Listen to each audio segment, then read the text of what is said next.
ಶ್ರೀ ಗುರುಭ್ಯೋ ನಮಃ. ಶ್ರೀ ಮಾತಾಯ ನಮಃ. ನಮಸ್ಕಾರ ವೀಕ್ಷಕರೇ, ನನ್ನ ಹಿಂದಿನ ವಿಡಿಯೋದಲ್ಲಿ ನಾನು ಭಕ್ತಿಯಿಂದ ಆರಾಧಿಸುತ್ತಿರುವ ತಾಯಿಯ ಮತ್ತೊಂದು ರೂಪದ ಕುರಿತು ನಿಮ್ಗೆ ತಿಳಿಸ್ಕೊಡ್ತೀನಿ ಅಂತ ಹೇಳಿದ್ದೆ. ಆಕೆಯೇ ಶ್ರೀಮಾತೆ ಜಯಸಿಂಹ ವಾಹಿನಿ.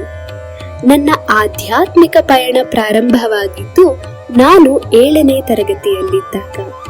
ಅದು ಸಹ ದೇವಿಯೊಂದಿಗಿನ ಅನುಸಂಧಾನದಿಂದಲೇ. ಆಧ್ಯಾತ್ಮದ ಪಥ ಬಹಳ ಕಷ್ಟಕರವಾದದ್ದು. ಈ ಕಷ್ಟಕರ ಪ್ರಯಾಣವನ್ನು ಇಷ್ಟವಾಗಿಸುವಂತೆ ನಮ್ಮನ್ನು ಮುನ್ನಡೆಸಲು ಸಾಧ್ಯವಿರುವುದು ಕೇವಲ ಒಬ್ಬರಿಗೆ ಮಾತ್ರ.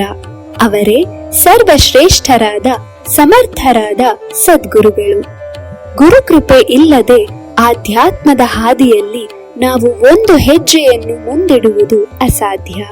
ನನಗೆ ನನ್ನ ತಂದೆ ತಾಯಿಯರೇ ನನ್ನ ದೇವರು ಹಾಗೂ ನನ್ನ ಮೊದಲ ಗುರುಗಳು. ನಾನು 7ನೇ ತರಗತಿಯಲ್ಲಿದ್ದಾಗ ಹೀಗೆ ಒಮ್ಮೆ ನನ್ನ ತಂದೆಯ ಮೂಲಕ ಓರ್ವ ಗುರುಗಳ ಪರಿಚಯವಾಯಿತು.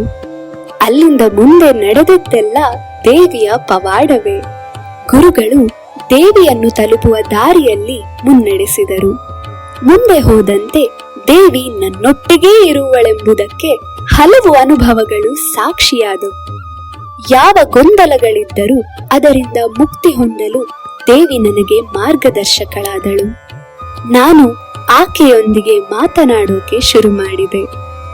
ಈಗ ನಾನು ನಿಮ್ಮ ಮುಂದೆ ನನ್ನ ಅನುಭವಗಳನ್ನು ಹೇಳ್ತಾ ಇದ್ದೀನಿ ಅಂದ್ರೆ ಅದಕ್ಕೆ ಕಾರಣ ಆ ದೇವಿಯೇ. ಗುರುಗಳ ಬಗ್ಗೆಯಾಗಲಿ ತನ್ನ ಮಹಿಮೆಯನ್ನಾಗಲಿ ಜಗತ್ತಿಗೆ ಯಾವಾಗ ತಿಳಿಸಬೇಕು ಅನ್ನೋದನ್ನ ನಿರ್ಧರಿಸುವವಳು, ಸಮಯ ಬಂದಾಗ ಅದನ್ನು ತಿಳಿಸಬೇಕೆಂಬ ಹಂಬಲವನ್ನ ನಮ್ಮಲ್ಲಿ ಮೂಡಿಸುವವಳು, ಹಾಗೆಯೇ ಅದಕ್ಕೆ ಬೇಕಾದ ಶಕ್ತಿಯನ್ನು ನೀಡುವವಳು ಎಲ್ಲವೂ ಆ ಮಹಾದೇವಿಯೇ.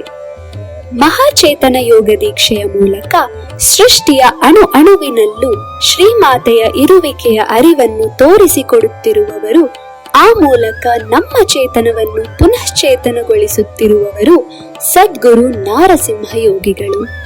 ಹಾಗಾದ್ರೆ ಜಗತ್ತನ್ನು ಪೊರೆಯುವ ಆ ತಾಯಿಯ ಶಿಶುವಾಗಿ ಆಧ್ಯಾತ್ಮವನ್ನು ಹುಡುಕುತ್ತಾ ಬರುವ ನಮ್ಮಂತವರಿಗೆ ದಾರಿದೀಪವಾಗಿ ಮಾತೃ ಹೃದಯದಿಂದ ಕೂಡಿದ ಮೃದು ಮಧುರ ಮಾತುಗಳನ್ನಾಡುವ, ಎಲ್ಲಿದ್ದರೂ ನಮ್ಮ ಕರೆಗೆ ಓಗೋಡುವ ಸದ್ಗುರು ನಾರಸಿಂಹ ಯೋಗಿಗಳ ಬಗ್ಗೆ, ಹಾಗೆ ಜಯಸಿಂಹ ವಾಹಿನಿ ಕ್ಷೇತ್ರದ ಬಗ್ಗೆ ಹಾಗೂ ಮಹಾಚೇತನ ಯೋಗ ಸಾಧನೆಯ ಬಗ್ಗೆ ತಿಳಿಯುವ ಕುತೂಹಲ ನಿಮಗೂ ಇದೆ ಅಲ್ವಾ?